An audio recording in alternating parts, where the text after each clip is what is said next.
crazy things happen when you go down and remove the noise from the everyday world.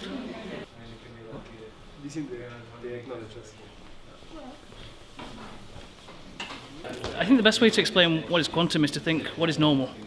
So if you look around the everyday world, it's noisy.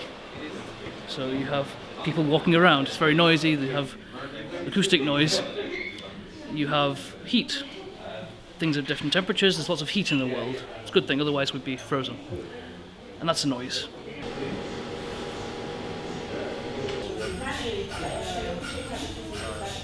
Essentially, quantum is what happens is when you remove the noise. How do things behave fundamentally? What happens when you go from thousands of atoms down to one or two?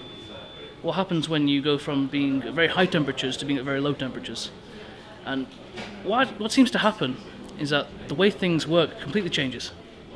Suddenly things start to be discretized, they start to be what's called coherent. So they keep their information over long distances. That's because there's no noise, they don't lose anything to the noise. This enables us to do science that's completely different, and it allows us to make devices that are completely different. Not just in how they work, but in what they do. So we can make encryption that is completely uncrackable. We can make computers that have essentially infinite memory. We can make detectors that can see the smallest possible thing. Research doesn't really have a language, and it doesn't really have a fixed set of way of thinking about things.